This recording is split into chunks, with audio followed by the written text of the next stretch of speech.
Welcome to the Alkalign Lifestyle podcast, where we delve into the essence of living a bioelectric life through mind, body, and spirit alignment. Join us as we explore the transformative power of an alkaline plant-based diet, herbal cellular cleansing, chakra alignment, meditation, and intentional living. Discover how raising the vibration of your cells can lead to infinite health and well-being. Our episodes cover topics ranging from nutrition and mental health to stress management and healthy movement and relationships. Get ready to embark on a journey towards becoming the greatest version of yourself and tune into to elevate your consciousness and embrace the alkaline lifestyle. There we go. That was good. It sounds better when you do it. So just yeah. I'm back. Did you miss me?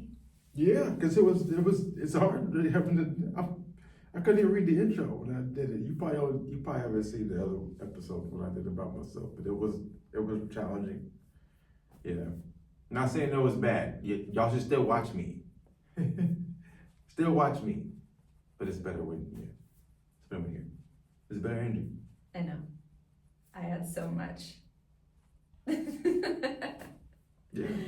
Oh no, it's nice to be back. I'm excited to be back and dive into a really cool topic that has helped us transform our lives in many ways that I think will help the viewers transform their lives in so many ways. Just a simple shift in our mindset. Yeah. So the topic that we're going to talk about is actually why you should attach everything in your life to your attitude, and how every aspect of your life is associated with your attitude, including your health, finances, relationships, manifestation. Anything that you can think of is directly tied to your attitude. And I've had to learn this firsthand, and you have firsthand experience as well. Yeah. Yeah. You want to talk about that? Well, first off, just being around people with a bad attitude makes you have a bad attitude. Mm-hmm. So I started to understand that I was around people with a bad attitude in my younger self, and I just had to get around, but just get around better people. You know, you got to get around better people. I believe it's a misperception, like people don't have the right belief around your friends, and people at the higher performance or successful people, they say, show me your friends and I'll show you the future, or your future. And it's like, they don't believe that, but that's really true. Because if you have friends that are in the low vibrational place, you have to be the other one that's in a low vibrational place. It's like you have 5 friends that are alcoholics or criminals, and then you have to be the 6th if you're going to join that group. And you have to really start to live with intention, because many people don't live with intention. They skip out on it. And so I believe that once you recognize what you're drawing in, because yes, you do get back what you put out. At every moment, you get back what you put out. Every moment in time and point in space, you get back what you put out. So if you're not aware of what you're putting out, you're gonna think it's coming back to you by chance, but there's no other way for it to come back to you if you did not put it out, to call it to you in the first place. That's how I look at it. And I believe 100% that that's the answer to everyone's struggling in life. If you stop putting out struggling, you don't actually struggle. If you stop putting out challenging, you don't actually have challenges. You just start to have joy because you're putting out joy. That's just what I truly believe that. I believe in what I call it the law of inverse transformation. Yeah, I believe you have to go towards the transformation first, and you have to express the transformation first. And as you do that, you actually make the transformation. It just happens backwards. It happens backwards. In real time, it happens backwards. So real time to me is not actually with my eyes open. Real time for me is when my eyes are closed. This is secondary. You know? Yeah. No, I've learned firsthand. Like I remember relationships or different opportunities that went sideways solely because my attitude and my perception about something or someone went sideways. And when I've gone through different, you know, that's a big thing for you to talk about right now, because yes, let me tell you, people are single because you want to be. That's all I'm saying. Yeah, you're single because you want to be. So if you're talking about relationship and nobody wants me to, it's because you don't want you. Like, I think people really have to understand that part too. So what she just said, talking about, like you can speak on that, because you've probably had more partners than just me. There's a reason why the ones in the past didn't work. See what I'm saying?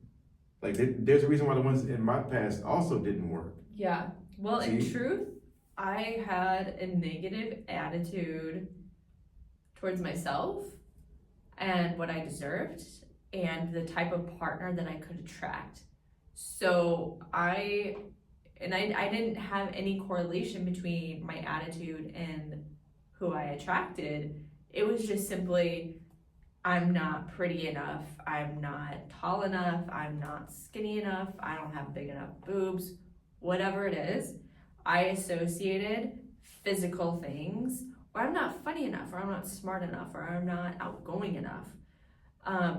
I associated these things as being what drew in a specific type of partner that I desired. I desired somebody who was mentally stimulating, physically attractive. I didn't understand anything about energy, but I wanted somebody who was kind and who was respectful and who, was like a go-getter kind of person, somebody who went after the things that they wanted in life. Beyond that, I didn't really have much else. I didn't really consider a spiritual connection. I didn't consider whether his vessel was clean and purified. I didn't consider any of those things, and like now, like those are very important to me. But at the times, I was drawing in partners or just people who they weren't energetically clean. They didn't have the greatest mindset. They were sloppy with their thinking and with their energy. They didn't really care for their bodies. They had a lot of limited thinking. And then those who did not have very limited thinking, I stunted the relationship because my thinking was limited.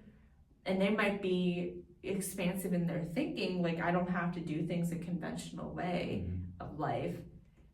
And yet there was this physical element that there wasn't being taken care of. So the attitude towards like their physical well-being just wasn't really there. And mine was like, that's really important to me. So yeah, my attitude directly related to the types of friends I drew in, the careers that I had, the jobs that I had, my relationship with my family, partnerships, everything. And actually when I started to learn about dog behavior and studying Cesar Millan's work and understanding that dogs are, a direct mirror of us. So they're gonna mirror us in their behavior and in their energy. But I didn't understand energy like I do now. I didn't understand it then like I do now. But I knew that there was something that they could sniff out that was instinctual, that it mirrored us. So if I had, if I was anxious or aggressive or too submissive or too dominant, the dog would react according to that. So I started to pick up on that. Okay, if I am calm, confident, trusting, trustworthy, respectful and loving, and I connected with the animal energetically, which I didn't understand what was going on at that time, but if I was able to just listen with my body, with my energy, the dog would respond differently. And I started to see it with other animals, and I was like, okay, well, this is how animals respond. And then it took me a long time to understand that that's just the way everything works. And so when you have, for example, like me having a negative mental attitude at times, it affected my tips when I was a server. It affected the way people treated me. It affected the way that I committed to things or didn't commit to things. It affected, everything. My health for sure was the biggest one for me, where it was like I didn't have a great attitude about my health because I didn't think that there was anything more that I could do for my health. Because I struggled so much. Yeah, I struggled so much, and I just felt like I was confined to this particular identity, and that this is how my life is going to be. I'm going to have skin issues, I'm going to have hair issues, I'm going to have weight issues, I'm going to have all these different issues that I was having, and that there was not going to be any solution to change any of that. And I think it was just like, eventually it was like enough is enough kind of mentality. Yeah, doing the research helps me, but eventually I just had this attitude of like, I'm not a victim to this. And then I started to change my health. I started to see that when I disciplined my body, and I disciplined two things that I've learned that will change your life in every area, is discipline with food and fitness. Oh, that's pretty much it. And if you can change your attitude towards fitness and food, like you will see just such a domino effect with everything else in your life. Like everything is connected, and so how you do anything is how you do everything, right? So if you're disciplined in these are the hardest things for people to get disciplined, because they are so animalistic. Fitness, nobody wants to, the human body, the human mind does not want to exert more energy than it needs to, because historically we had to use that energy to go get food, to get shelter, and to just make sure our basic needs were met. So we had to conserve our energy. So we still carry that with us, because that's still in our DNA, and it says, don't do too much, right? And so we can get in this funk of laziness and underperforming and underdoing, when we can be doing better, and not at the capacity of like the hustle culture. That's not what I'm suggesting. But what I'm saying is, it's really hard for people to get motivated. And I've even heard it from you, and I was so shocked when you have expressed at times where like, I don't want to go to the gym. I'm like, this is somebody who would spend 4 hours in the gym, and you don't want to go? What? He's a human being. Correct. And correct. And it's like, once you get the momentum, then it's like, oh, this is really fun, and your attitude towards it changes. But if you can change your attitude before doing it, and your attitude towards it, it makes it a completely different experience. I used to hate working out with you. It took us like probably in our entire relationship of we're going on 11 years together. And it took us this long to get to a place where he knows when to check in and when to ease back. He knows, and I know also when he's coming to check in, that it's not an attack on me. I know that he's just, I look at him now, I call you boss, like he's the boss. This is his territory. He's the boss. He's the expert in this area, and I'm gonna listen to him because I've experienced results. And so that's I changed my attitude in the kitchen. So I can cook now. I'm saying I can't cook, but she's the boss, because I'm eat. She's the boss. So but keep going, I'm listening. So that has changed even how I perceive working out with you. So now it's fun. It's not necessarily that we're together doing the same workout side by side. But we have much more enjoyment. I think I have more enjoyment. Anyway, I'll speak for myself. I have more enjoyment. It's you can base it off of intention. You change, your intention from it. Looking at what someone's intention is. You have to be honest about, people hate taking instruction. Why I don't know, but everyone needs a guide. I mean, first of all, everyone has a guide. It's called the Creator. We all have a guide. We seldom actually ask the Creator for guidance. Most people just don't want to do it because they know they're gonna have to do something that they probably don't want to do. But you need to do it. So the Creator tells you what you need to do. And this is the thing that people also have a misperception about. Everything is the Creator. Every single thing that you can imagine with your senses, that you can touch or feel or everything, it comes from the same thing, meaning everything is the Creator. So if a random person on the street tells you something, that's the Creator telling you something. If a random billboard comes into your consciousness, and then that's from the Creator. See what I'm saying? Because you're the person who's actually the Creator. So it's not somebody that's separate from you. It's you. You're creating it. Yeah. So you're the one that's running the film strip from behind. If you can't change your perspective on it, you're running a film strip to like a horror movie. And most people's movies every single day are horror movies. Most people's you see the people with the drama, they're playing back horror movies or chaos or drama, but you're the one that made the film strip. Well, and then it shows up in people's dreams. So I saw a post in a group that I'm in, and somebody had asked is there anything that you can do to make your dreams less bad? Stop drinking alcohol. And less stop miserable. And I was like, yeah, there is. There is. I remember, and I talked to you about this because we were working with the dream herb. Oh yes. And my dreams were transcendence, by the way. Yes.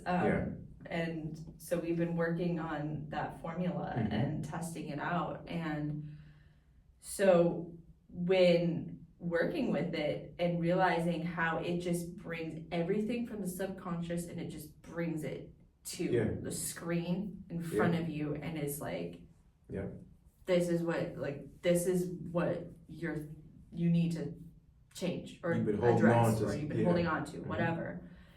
And my sleeping was not fun for a month or a little more than a month, but those in really intense dreams, and it made me realize, this is what is going on in my subconscious mind and my unconscious mind.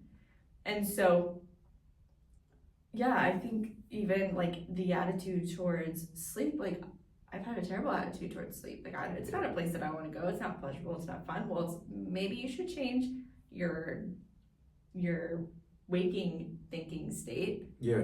And how you think and perceive things, and how you think about or your attitude towards conversations, uncomfortable conversations or uncomfortable tasks that they may feel really uncomfortable right now. Yeah. But tomorrow or 5 minutes from now or 5 days from now, whatever length of time, but it's like an investment in your feel-good energy. Yeah, 100%. Yeah, that's an association problem. If you can associate something great, people hate to work on themselves. The hardest work that people attempt to avoid in every waking moment of their lives, they would rather avoid working on themselves than going to work for somebody else or going to work to do something else. They would rather move than sit still. Yeah. But if you don't actually sit still, you're never gonna know what to work on for yourself. So that's mostly people want to ignore what they need to do, because when you stop what you're doing, you're asking the Creator. And the Creator, you realize, is you. That's why you don't want to sit still to ask or to associate this being still or meditating, which is basically getting to know yourself. It's kind of absurd when you think about it. People rather sit there and hurt themselves than help themselves. But now you realize that everything is mind. So people talk about spiritual and universal laws and the 7 laws. I still don't believe in 7 laws. I believe in 1 law split into 7. I don't believe in 7 laws. I believe in one law that's split into 7. So that in itself is also different. There's one law. It's just split in 7 different ways. And it's just, everything is in your mind. So what you should do is change your mind. And once you change your mind, the outcome of your days changes. You know, I changed my attitude towards my work, the work that I do to serve people, how I serve people, towards myself. And also I said, because we talked about this too, there's a problem with people being full of themselves. People do it in separation. I do it in service to others. So if I need to be full of myself, I can then provide something like extra. I can't keep giving from an empty cup. So I'm gonna fill my cup up. And then from this full cup, here, I'm start throwing out gifts from this full cup, but I'm gonna be full of myself. So if you have a problem with that, who cares? Because my intention behind being full of myself is that I'm going to show somebody, you should be doing this too, because you can't help nobody else. That's where the metaphor it comes in with, if a branch falls in the forest, no trees bend over to pick up the branch. That was your branch. If the tree crumbles, no tree, if this tree catches on fire and the tree doesn't catch on fire, that tree isn't gonna be like, here, take my branches and take my leaf. That's not how it works. That energy goes back into the community underground. And now it goes back to the whole for everybody. That's just how it works. So you can get mad, but so what? That's how nature works. You know, so I think if you can change that perspective, your associations are different. You were talking about relationships, you know, people, like your friendships. This stuff changes because you're like, okay, this person may have actually been a good person, but isn't it supposed to be a mirror perspective? Like, you see what I'm saying? Like, it's all supposed to mirror me. So everyone's just a mirror of me in some capacity, or they wouldn't be around me. Like, if I don't smoke and drink, and I'm around people who smoke and drink, somebody's gonna feel uncomfortable. They're gonna feel uncomfortable, or I'm gonna feel uncomfortable because I'm not being authentic with myself. Which, okay, that brings me to authenticity. Talking about attitude, authenticity. What does it actually mean? What does that mean to you? Being authentic. Being authentic is being who you are at your highest vibrational self. I mean, children, like babies, for example, are totally authentic. They have no awareness of anything other than being authentic. No filter. They poop, sleep, cry, eat. Yeah. They don't do a whole lot. Yeah, well. But they do those things because they know I am a baby and this is the way that I express. This is exactly how I'm going to express myself when I'm uncomfortable. This is how I'm going to express myself when I'm hungry. This is how I'm going to express myself when I'm happy. They have no filter. So being authentic is having no filter, really. Yeah. And it's the highest vibration that you can, highest frequency that you can vibrate at. And you think about, I saw this quote and I loved it so much. And it was talking about that all disease is associated to your authenticity. Yes, 100%. And actually everything in your life is related to your authenticity. Yeah. And so we were talking last night, Bouchard, right? Bouchard is, if anybody's not familiar with Bouchard is a channeled energy, an entity. I can't remember the gentleman's name who's channeling, Daryl something. Anchor? Yeah. Yeah. And so he channels this energy, this entity, and it's like a consciousness.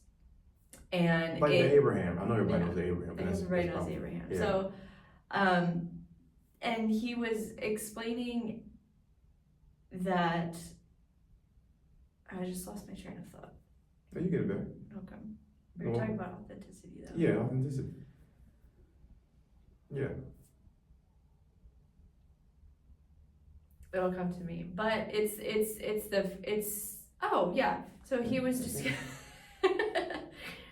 it's the fastest moving frequency, of any vibrational state. Mm-hmm. And so when you are living in authenticity, that's when the people come into your life, the opportunities come into your life, the health comes back, the health regenerates itself. The intuitive guidance is so clear and so easy to follow. It's just like, that's what people talk about, like the flow state. It's like you're just being authentic. Yeah. And he was talking about his story, how he became the channeler of Bashard. And he went to this channeling class, and it wasn't necessarily about channeling any spirits or energies, but it was just about channeling your creativity and expressing that. And so the instructor was sitting at the front of the room, and they were doing some sort of activity like art or creative activity, and all of a sudden he got this vision of Bashard, this energy, and he was like, what the heck? The channeler teacher pointed at him and said, you came here for something like a specific reason. I don't remember exactly what they said, but you came here, you have something to receive, and it's up to you, because you always have free will. Yeah. And then he saw a student in the class who had just drawn or painted this image of Bashard, and he didn't even know who or what Bashard was, but he had seen the image flash in his mind, and then he saw it painted, and then he was told that he came here for a specific purpose. And he was like, all right, there's too many things that are validating that this is real, so I'm just going to trust it. And then that's when everything kind of moved forward for him, and he's been doing this for 40 years. Yeah. But he was just living authentically to his purpose, himself, his mission, and there was no question. And I see that a lot of people are really struggling with depression and anxiety and self-sabotage, because they're not clear on who they really are. So it's hard for them to vibrate authentically because they've suppressed it so much, and they've taken in all these other filters for what they think is going to make themselves acceptable by society. So for me, a way in which that I did that, and I can speak on that, is that I believed in a certain way of living. I believe that that health is self-regenerative. I believed that you have like all these amazing superpowers, and that you're really not limited to anything other than your own mind. And I also believed in a specific way of eating and nourishing. And for me to not express that out was really painful, because no one really understood what I was talking about. It was very new concepts, and then also everybody expressed their own opinions and their own doubts about what I stood for. And so I let myself be diluted. And I didn't say things that I wanted to say. One thing that I diluted so much was how I expressed myself. And I have known myself to be when I'm passionate about something, I'm very passionate, and I will speak about it, and I will say what I want to say. And if I don't agree with something and I don't like something, I will express it. And I started to become what people would call politically correct. Oh God. And that's really just a fine way of saying you just deluded yourself and you're dead. You're not authentic. Ooh. So yeah. Ooh, man. That was a big one for me. What about you? You look at being authentic. Okay, so I'm gonna talk about it in terms of like a relationship type of thing.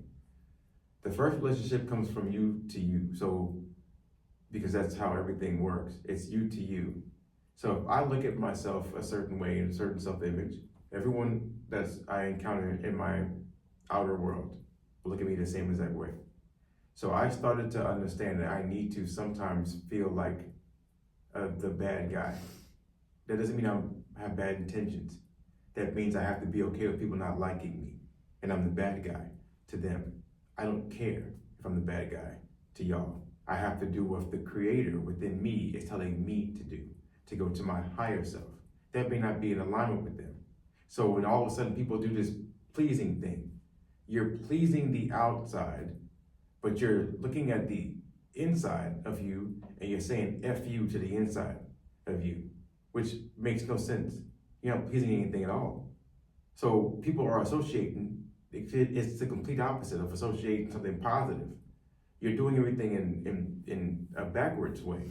So you'll see in terms of like men and women, and you were talking about feminism, we were talking about feminism earlier, and how destructive it is, and why it's so destructive. It's because who told you that that was right? The outside told you that was right, or the inside told you that was right? The inside can't tell you that that's right, because the inside says this is how you function. You nurture or whatever you do as women, and you feel comfortable doing it, that's what you do. You want to be expressive, you want to feel good in your own skin, in your own body, whereas an emotional thing, a physical thing, a sexual thing, a spiritual thing, if you want to express yourself outwardly, you should not have any insecurity about that. You should feel secure in that. But people have this insecurity problem. They just walk around and they're just not secure. They don't know, they may be attacked and they're afraid of being attacked. But you need to feel like you can get attacked. You need to feel like you can be hurt physically and emotionally, because you won't ever be vulnerable if you don't do that. So the first step, I think I did this video like last month. I was talking about how to become authentic, and I was saying there's 3 things that I've found that helped me. And it's a simple 3 things. All it is the first thing is becoming vulnerable. All that means is that I accept if I can be hurt. I accept somebody's gonna say you're fat, you're ugly, you're stupid. I accept that, and I don't care.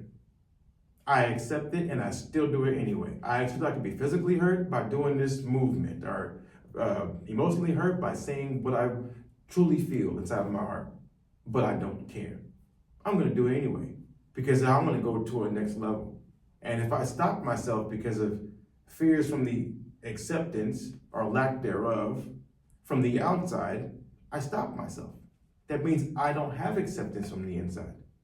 That's why I just looked at it and I said vulnerable is helpful.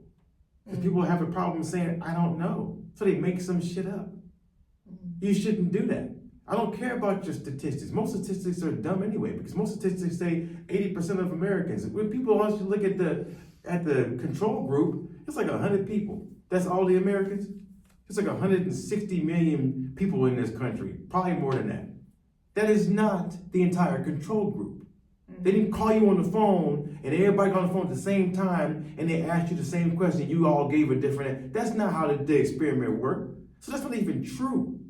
See what I'm saying? So when I start to hear people start to spit back all these fake facts, well, carbs are this, or like you talking about in terms of food, and it was like, man, this is crazy. Like, that's wild. Like y'all playing the telephone game you told me about. Somebody says this and they call somebody, they say that, and it changes. The first time somebody said it, when it was 5 things. Now it was 4. Then it went to like 2. Then it went back to 4. Then it went to 1.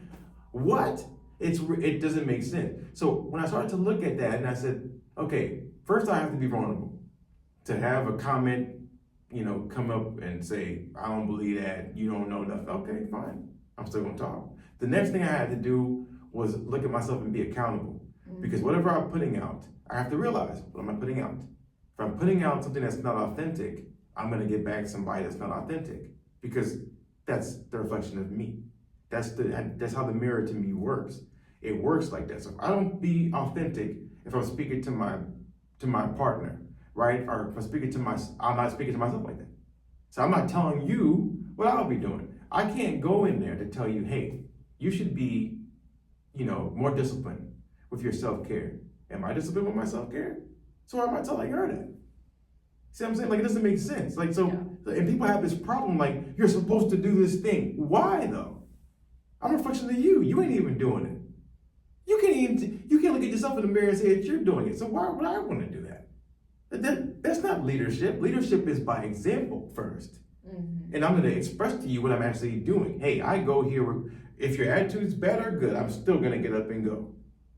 I'm still gonna get up and do what I gotta do. I have a plan. I track my progress. I do things from the end, and I do it, and I go towards the beginning. I don't have the beginning to the end. It's a circle. So the end is the beginning. If y'all don't understand what I'm saying the end is the beginning. Meaning, once I change my self-image to I lost 20 pounds. I may be 200 pounds overweight, right? And say my ultimate goal is I want to lose all 200 pounds plus 20 pounds. So 220 is my ultimate goal. I have to say, how would I feel? I'll never write the plan down. And I'll never actually go in consistency and commit to that new self-image of myself. Am I saying it's going to be like 100% easy? No, but my accountability with myself, I don't need an accountability partner. It's just another version of you. It doesn't make sense.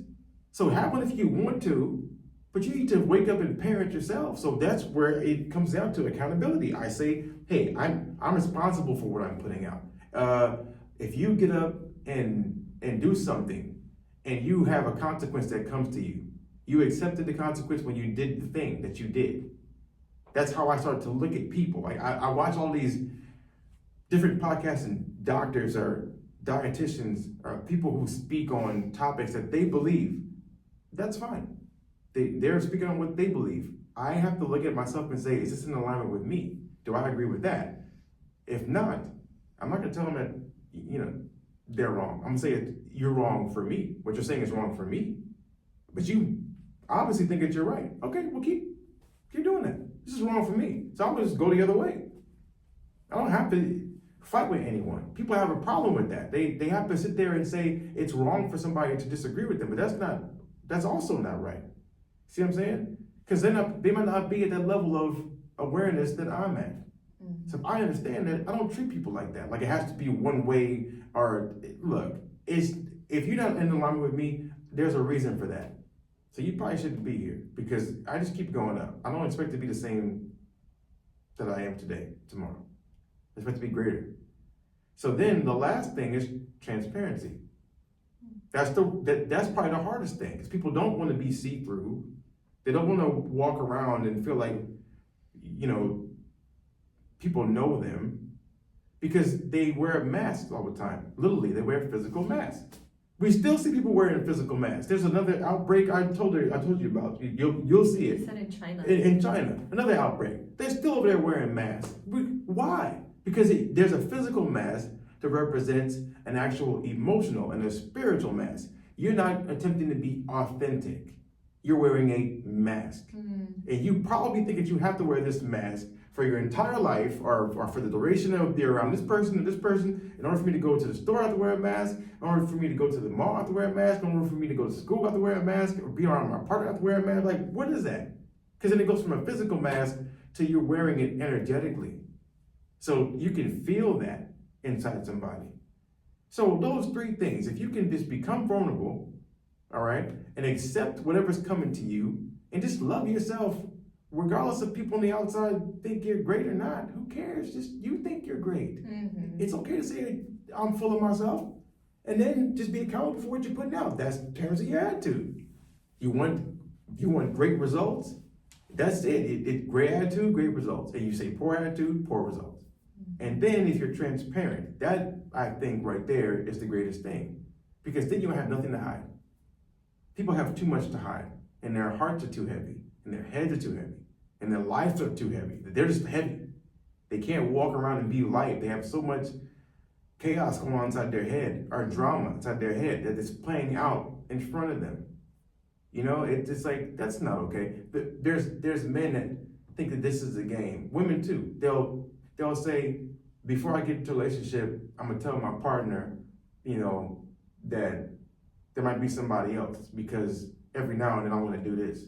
So you have to accept that.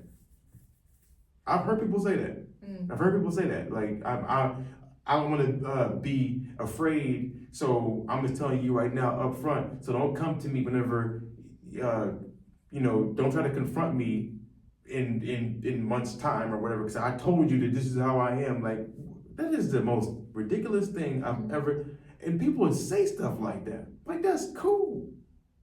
So you just told me you have a lack of commitment and I'm supposed to be okay with that. But like, So that means I have lack of commitment. If I say yes to this, that means I have lack of commitment in myself. I have no boundary. I don't see myself full. And people still go through it, and they get mad and start crying after 6 months because somebody left them for the person. They told you. They did tell you. So who's the fool? You. See what I'm saying? And so it makes sense. Like you talk about food. You do know if you drink this alcohol, you're gonna get poison, right?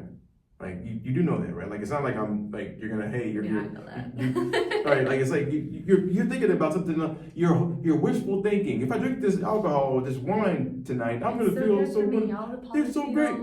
Oh, it's great. Because somebody gave you a research study that was a bunch of bullshit, and you're like, oh, okay, yeah, I heard a research study about if I drink 2 glasses of this, I'm gonna. And it's like, don't justify stupidity, please. Don't do that. Like, don't do that. Just be transparent. Just walk around, be transparent, and just start to look at it from those 3 things. If you can master those 3 things, then you're going to be authentic. Mm-hmm. But it talks about detaching yourself from this to attach yourself to this, which is your actual heart. And you have to reframe your attitude towards doing that. Yeah. Towards being authentic, towards being vulnerable, towards being transparent. Like, and that's just a shift in like how you tell yourself about those things, right? It's like, what is the current belief that I have about this thing? What is the current belief I have around being vulnerable? Mm-hmm. And vulnerability is treated as a weakness. Yeah. And it's really a superpower because if 100%. You're not vulnerable. I have had moments where I've tested this out because I really felt like, because of times where I felt like I was being vulnerable, that I got taken advantage of, right? And I wanted to really embrace vulnerability and use it as a superpower. And I learned that by being honest, asking for help and saying exactly what I need help for, I received the help that I needed. And it was like, Oh, okay. Mm. And if I say, if I'm vulnerable about the things that I've been through, then there's somebody on the other side of this camera who is like, you know what? I trust her. Yeah. She's relatable. She's accountable. She's honest. She's vulnerable.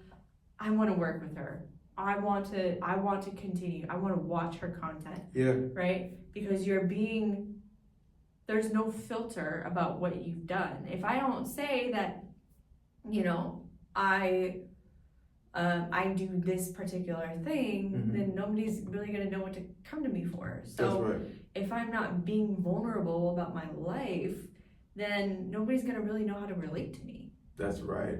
So I had to reframe my beliefs and my attitude towards being vulnerable. Yeah. And being authentic and being transparent of how to do it in our relationship.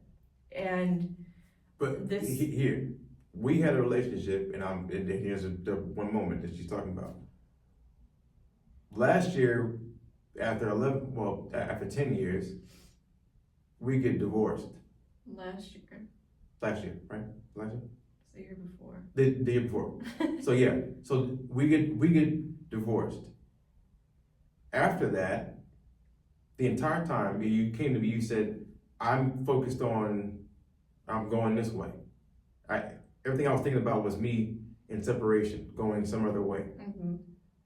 And until you came to realization that maybe, and I'm just speaking in, like from the feedback that I got, it's kind of like saying the grass isn't always greener, somewhere else. It's like saying the grass is greener where you water it, and I didn't water it. At least here, the way I could have watered it. So let me see if I can just water it here, and then what's going to happen. But you change your attitude towards watering it where you're at. Many people don't think of it like that. So after we got divorced, I was telling myself, okay, I can walk outside and I can get whatever I desire. All I gotta do is write it down, check my characteristics that I want, to instill in my partnership and perform them and express them out. I came back to you and I told you, these are the characteristics. You don't have to decide if you would like to remain with me. You don't have to do that. You can, you're already gone, you're free. I don't believe in prisons, mental prisons mainly. So if you don't want to be entangled with me, no problem. But these are the characteristics. I'm going to perform them. I'm going to express them within myself right now. And I'm going to attract whatever it is that comes back to me. I'm going to accept that because that means I'm going to get back what I put out. I gave the option because I saw my relationship as an asset. I'm not sure. I'll ask you, what did you see your back then? What did you see your relationship as back then? A hindrance. It was a hindrance. So if I'm looking at it as an asset and she's saying it's a liability, basically a hindrance, we're on two different wavelengths, two different frequencies. So how can it be harmony? There is no harmony. So then you would change your association to your relationship as from a hindrance to what? Harmony. Harmony. Therefore, I already had harmony. And I'm like, if I can extend myself out to attach somebody to get more harmony, then we get more harmony.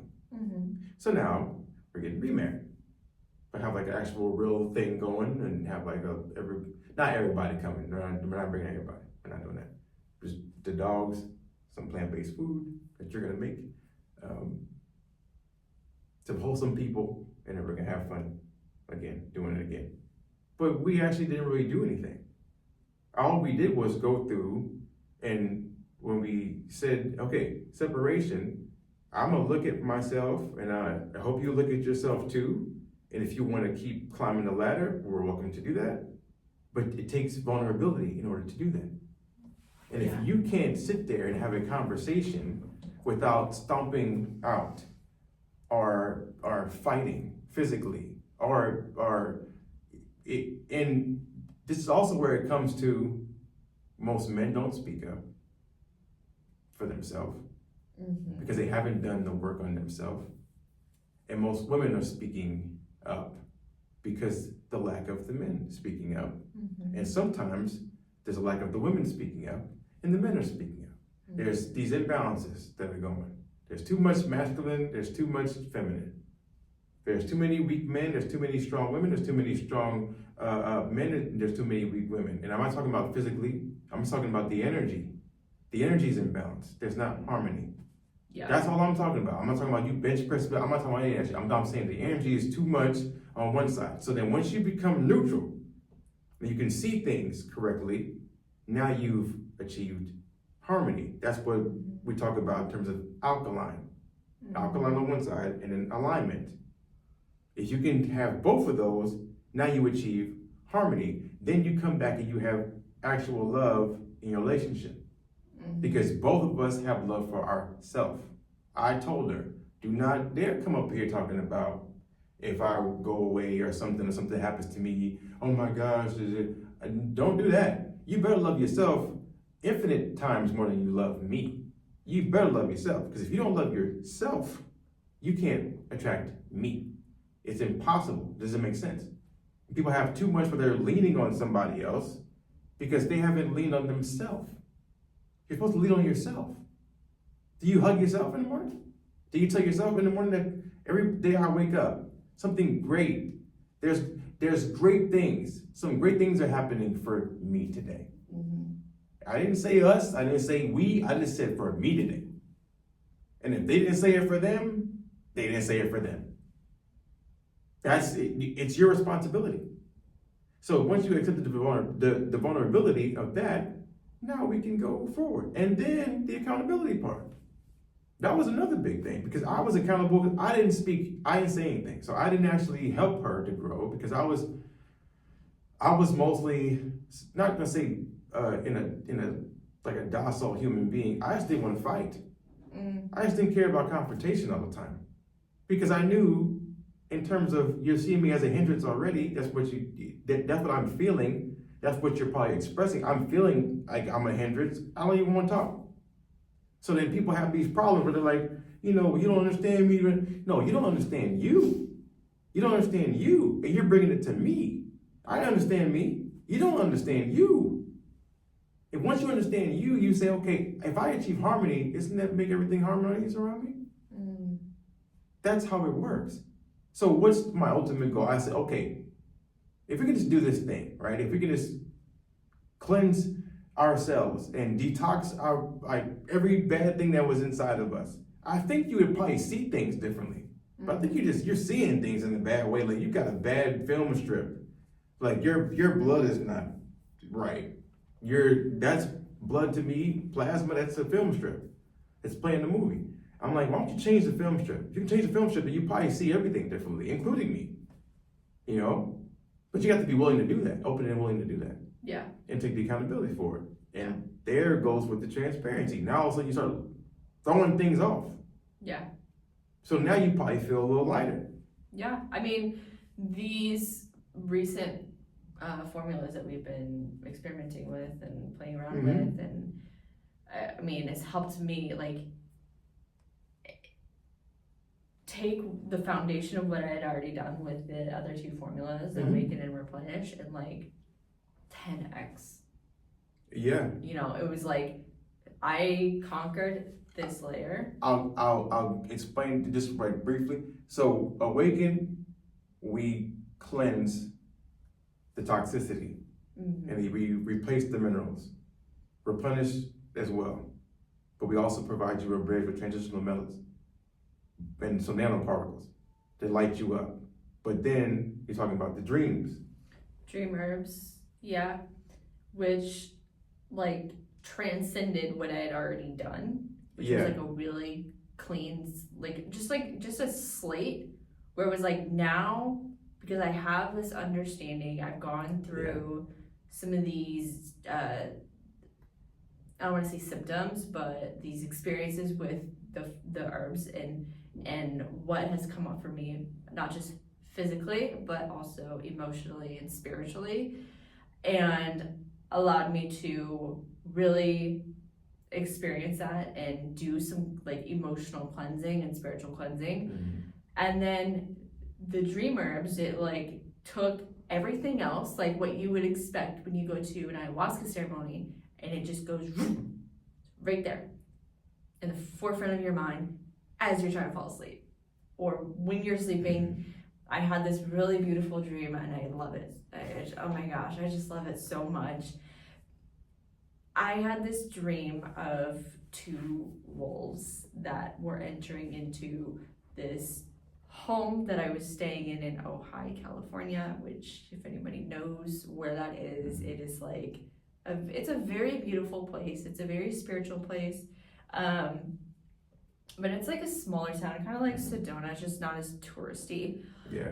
And so I'm staying there at this rental house with my family, and it's the dusk of morning, and I walk into the kitchen with our two dogs, and I see that there's two huge wild wolves on the property, or walking on the property, and they walk up to the house and they're trying to figure out how to get in the house. And I was like, this is unusual wolf behavior.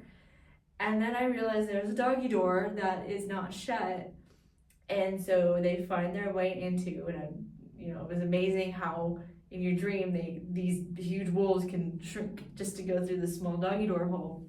We have large dogs, but compared to these wolves, it's not close. Not close. Right.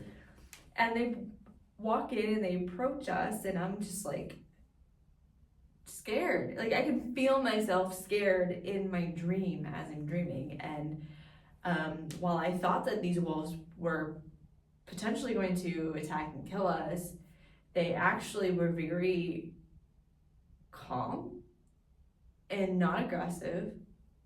They sniffed us out and ultimately licked. I remember them licking my face, and I was afraid that they were gonna eat me, but then they licked me. And the one wolf placed its huge paw on the dog that was next to me, our dog Jade, and then placed its paw on my heart. And it was the most beautiful thing, because if you understand dream analogies, a wolf represents your wild side, the wild aspects of you, your instincts, your wild nature, your unfiltered, your free-spirited nature, your domestic animals that show up in a dream, like a domesticated dog, actually represents your domesticated self. And so I actually had 2 domesticated dogs and 2 wild wolves in this dream, and it was this, this contrast of my wild side and my domesticated side, and it was like, you can now embrace and express the wildness in you, the parts of you that you have suppressed, that you have tamed, that you've been afraid to unleash. And it was, I remember like in my dream, like feeling that energy, feeling the paw on my chest. I remember like you told me later on, like you had seen me like in my dream, and I was just like looking like I was really going through something. And so I've been able to do a lot of that work, and like when you're in a sleep and when you're in a dream state, it's, yes, like you can control your dreams when you know how to do it. But it shows you, it's like, it's so vivid that you're like, okay, what does this mean? And you sit with it and you meditate on it, and then you're like, oh, I understand. So now you can start healing parts of you that have been like so repressed, so hidden, the source of a lot of your pain, and all of that stuff has come up. And it got to where I was able to get clarity on how I really felt about you and our relationship. And it was a completely different attitude towards us, towards you. And so, because I got clear on my heart and what was really in my heart, what my heart wants, and then it showed me like, okay, you're gonna have to lean into being authentic, being vulnerable, being honest, being transparent, expressing yourself, saying what you really need to say, and being more assertive in initiating conversation when you need to talk about something. We're not hiding from something. And also changing the way that you see this person. And so that has been what really shifted it for me. And I would say that going through that process has really helped me change my attitude. So yeah, it's helped me also reclaim my authenticity and the way that I view myself, and the way that I relate to the world. Be full of yourself now. I can be full. My heart and my cup are full. That's good. So yeah, it's been a unique journey and experience, but I would say that if it weren't for that, I don't know that we would be sitting here side by side. I 100% believe in inverse transformation. And I believe, actually no, I don't have to believe this. I'm telling you that this is actually a fact. So when you have a thought, you make a chemical.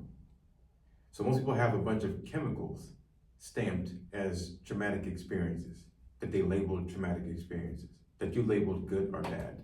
It's just a chemical result of what you were thinking. And it changed the way that you were behaving, and that what genes that you were expressing. That's all that happened. The scientific way, that's all that happened. So now I'm gonna say, okay, what if I give you an actual formula that it's backwards? Instead of you saying thinking, feeling, and then I create a chemical, why don't I just give you the chemicals? And then I say, now I can control how you're thinking and feeling. But people have this misperception about chemicals because plants all you see in pharmaceuticals and medicines, they're just made by men or made by, women or just human beings. It's human made plant. Yeah. You're trying to replicate something that a plant can do. Why don't you just go get it from the plant? The plant came from the creator. Everything comes from the creator, but let me talk about the difference in terms of consciousness. The creator's consciousness is way different than the human being's consciousness. Because until we can combine ourselves with the creator within us and unlock that within us, we're just floating on the outside like zombies. You'll see people walk around in their waking state, they don't know nothing going on. They're not a creator, they're a victim of their life. That's not what I'm talking about. They have no responsibility in any of this, but they're the ones that are walking around with the physical mask and the energetic mask. That's not what I'm talking about. I'm talking about you gotta go through and say, what is the actual formula? Well, it's gonna come from the plants. That's why we use herbs. That's why you use cell salts. So that's why you use nanoparticles. That comes from here. It comes from the planet. It comes from just your atmosphere. And you're putting that back into yourself. Like you're the periodic table of elements. If you can control that aspect, because people put it in alcohol, that's a chemical. I guarantee. You go to In-N-Out Burger, you know how many ingredients in there? 55 ingredients out of an In-N-Out chicken sandwich. That's a chemical. That ain't chicken and some bread and some cheese or whatever. That's not what that's made of. There's some chemicals. That's why you keep going back to go get it. It's called MSG. So people don't actually understand that they're putting in chemicals all the time. So why not put in a formula for your success instead of for your detriment? I literally believe that people are actually divorcing themselves from their livelihood, from their relationship, from their job, from their success, because they're putting in things that are separating them and they aren't cleaning themselves. You can't have some dirty house for the entire duration of your life and think that something's not gonna break. Your relationship's gonna break, your business is gonna break, something's gonna break. So yes, I do believe that. And I do believe I took a long time. I took not too long. I just wanted to make sure that I knew that my research was right and that my hypothesis was gonna be right. Because it could help my relationship, could save my relationship, could save my relationship with myself and my partner, or it could turn completely sideways. But I was confident in it because all I did was meditate and I just asked the creator within me, is this right? It's like, yeah, you gotta go for it. So just go for it. If she says yes, don't worry about it. I'll take care of it. That was it. Yeah. So I do believe in a change in attitude. You change the chemical, change the formula, change the lifestyle, change what's coming in, your attitude will change. It will change. Yeah. But now if you also change your associations to it, it'll change even faster. Like, okay, let's talk about in terms of like money and like success and like, we're talking about like relationships, and if you're an entrepreneur, you need to know that your attitude is everything. It's like the magic word if you're an entrepreneur. If your attitude sucks, then you would get zero clientele. Or you lose the ones that you already got because your attitude is bad. So that means that your lifestyle and your livelihood and your formula for what's going inside you is really important because it controls everything. Yeah. I think it controls everything. It does. It does, because it has a chemical effect, and that chemical has a residual effect, right? So whatever you're putting into you is going to have an effect on how you think. So if you are consuming, and I'm not saying that food and like herbs and things are like a magic bullet for changing your attitude, but they make a big difference, right? When you eat shit junk food and it makes your brain not feel good, then your brain's gonna start thinking these thoughts of like, I don't feel good, I'm not worthy, I'm not whatever. And so that's gonna be your attitude towards life, that's gonna be your identity. And when you start eating better, start eating cleaner, you're like, oh, I feel really good, I'm taking care of myself, I'm putting good stuff in. Now, like, like I said, it's not the magic bullet. It has certainly helped me get from, I would say like 30% to like 80%. And then it was having to go through the detoxing and the cleansing, and then also doing the actual work, right? Doing the journaling prompts, doing the written exercises, and going through that has helped me so much. Doing the studying and reading the material. Let's talk about just like for people to take away that they can start implementing immediately today as a practice for changing their attitude towards whatever. Oh, it's easy. So I do this thing where I write down categories like housing, car, finances, relationship, romantic relationship, friendships, business partnerships, whatever that may be. And I just start to write down categories, and I write down my associations. I want to know what I associate things with.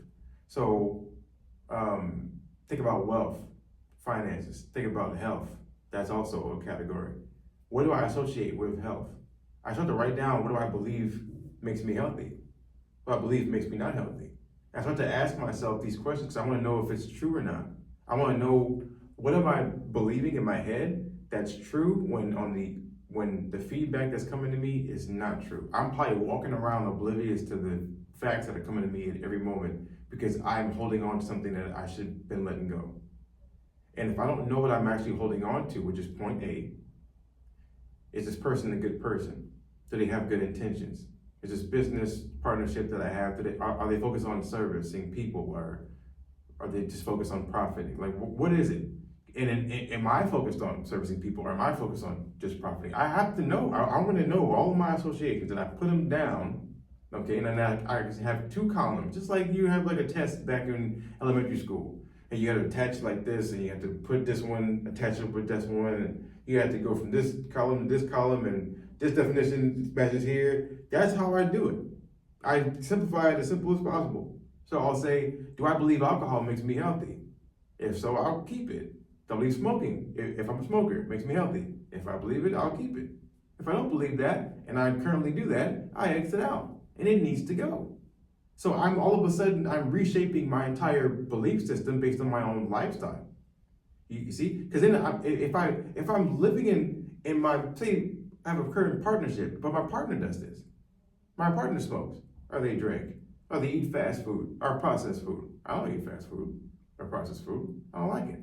So if I don't like it, I don't like you. I can't sit there and be like, we can go hang out, or we're gonna then do what? It doesn't make sense. I have to be honest. So I have to come to you and say, hey, I don't actually like this. You see, I don't actually like this behavior. So I'm gonna shift it and change it. I'm letting you know so that if you would like to shift it and change it with me, but if you can't, I'm gonna do something different. So I'm gonna go another way. Because I have to be true to myself. That to me is being authentic. All I have to do is go and find out what my associations are. So if you could just sit there, take an hour, give yourself some actual time. Don't rush yourself through the process, but just sit there and actually ask, what are your associations? I remember there was this pattern. You actually can read the research on this, which is kind of sad, actually, that they're doing all these studies on this. They're talking about women and mates, finding a mate, and talking about sexuality and how people aren't having sex. The majority of people are not having sex anymore, which is really an awful thing because that's a pleasurable experience shared by two people. What do you associate sex with? You associate it with work. I mean, people are associated with work at this moment. Some people who are in a relationship, like in a marriage, they think it's work. They think it's like some awful thing. I remember you told me the other day you changed your association. Essentially, you changed your whole entire attitude or perspective over it. You're like, no, like this is actually a good thing. I may be tired at this moment, but I can make some time to do this. Yeah, and just like a little side note with that, and this will help a lot of women, I think, change the way that they view sex if they don't find it an enjoyable experience. And coming from somebody who has had very enjoyable, non-pleasurable experiences because of traumatic experiences. And the way that I associated sex and men, I learned that in order for a woman to be fully expansive in herself, she needs to feel safe. She needs to feel a sense of well-being, a sense of like inner security. And one way that a woman can make herself feel really safe and feel really good is actually through pleasure. And we have a clitoris for a reason, and it can be a very intense spot for pleasure for women.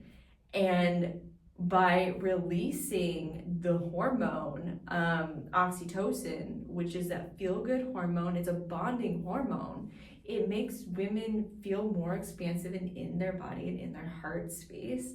And so I practiced it, with myself first. And, I remembered that this was a place that I used to go to a lot when I wasn't really feeling very good in life.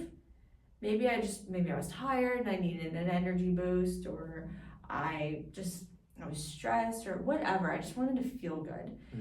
And it would be a place that I would enjoy going to. And it wasn't a place that I abused and I became dependent on. It actually made my sex life even more enjoyable. And so I started playing around with this again, and I was like, gosh, I just feel really good. And so it made me shift the way that I viewed sex and using it as a way for bonding together and having a pleasurable experience. Not just, it's just to satisfy him, or it's supposed to just satisfy me. It's like it's a pleasurable experience that we both benefit from. Yeah. So I had to do a lot of work around that, but when I got to that place where I realized, it's important for women to actually receive pleasure, and a lot of women won't do it. Yeah. And there are women that will go out do it, but they'll do it in a very I'll use the word promiscuous because it's the intention of something that isn't really for your greater good. Yeah. And I definitely have been there, but that's not what it's for. And when you can shift the way that you view it, that this is a place that I get to feel connected with myself, I get to feel connected with my partner, I get to feel and receive pleasure and bliss and feel good, it'll change your chemical makeup. It'll change your chemistry, your inner chemistry. It'll change your way of thinking. It'll change the way that you view things because you're looking at things through the lens of love. Yeah. And so it's just a natural way for us to want to bond as women. So that's great. Well, okay, you listen to her. Yeah, that's I would say you need to meditate on it. You need to become familiar with yourself. That's what that means. But you need to meditate on those things and write them down, and really ask yourself, are they actually true or not? Because most of those you'll see, they didn't even come from you. You got it from some movie, you got it from some book, you got it from some ex-partner or old partner, you got it from some parents, you got it from some siblings, whomever, old friends, something. You got it from somebody. You didn't get it from the creator, but then you didn't get that there. And you'll realize that after you write that down and figure out your associations. Yeah. That's the thing that I did for myself. That is really important. That's been a helpful practice. And I would even add, it sounds cheesy because a lot of people say it, but the attitude of gratitude and writing down the things that you're grateful for. But I find it such an attitude shifter, such an energy shifter. Yeah. When I can, I do this practice, and I was explaining to you about how I view nature. And nature is like my church. It is my place it is my church, it is my school, it is my place for learning, for connecting, for receiving. And when I go to nature, we live across from the beach in Santa Monica. We're literally right across from the beach. And I like to go down there, and I love to visit the ocean. And I love to just sit in the sand. I love to put my feet in the water. Sometimes I will swim in the ocean, no matter how cold it is. But when I go, before I leave, I will say a mantra of thank you, thank you, thank you. And I will intentionally say it to the sky, to the ocean, to the waves, to the mountains, to the sand, to the sun, to the clouds if they're out. And it is my way of connecting with this place, but also having gratitude for something that is just so much bigger than you. Like, my life is actually really cool, and it's actually like very minuscule, like in size, compared to this ocean, which is very vast and very big. Same with the sky. And so you feel very small, but you feel so grateful that, like, if you think about it, if you sit there long enough and you connect and you contemplate on it long enough, if this wasn't here, I sure as hell wouldn't be here. Because you understand that you are interconnected with everything that exists. So when you realize that the fact that this is still standing, I'm pretty fucking grateful, because that means I'm still standing, I'm still here. And so, you know, that has been a big one for me. And if it's not, you know, that for you, just simply writing down, you know, things that I'm grateful that I received yesterday or today, like things that I'm grateful that I received, and things that I am grateful that I got to give. You know, just writing down, like, I am grateful that I have a roof over my head, I have a warm bed to sleep in, I have shelter, I have food, I have water, I have my family, and those are my most basic needs, right? The most absolute basic needs. And I am grateful that I have that. And I'm really grateful that I have a harmonious relationship with you. And I'm like, that for me is enough. That for me is like, I have that, I'm good. I'm solid, you know? No matter what sucky, shitty things might seemingly be happening in my life, it is like, I have this. And then it changes, because then you're like, oh, now I'm inspired to, you know, put this content out. I'm inspired to have this conversation. I'm inspired to take this action. It just changes. You'd be surprised about people out there. You'd be surprised about how many people don't realize that their first mastermind group in terms of success is going to be your romantic partner, girlfriend, boyfriend, husband, wife.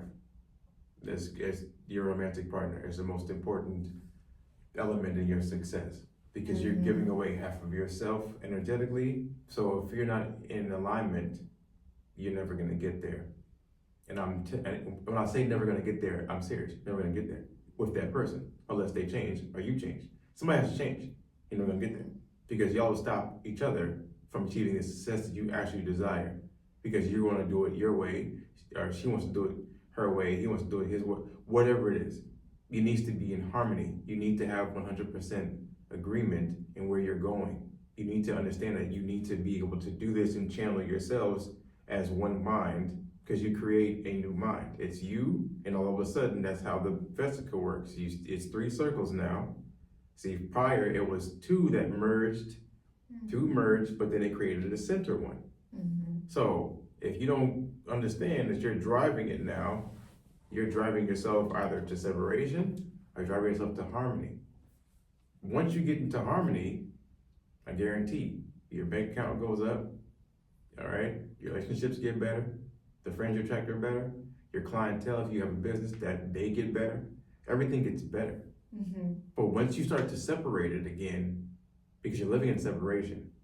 See, now, I talked about selfishness. It's great to be selfish, but it's not great to be selfish in separation, because you're never separated. It's great to be selfish in your self-care, because that means you're going to fill up your cup.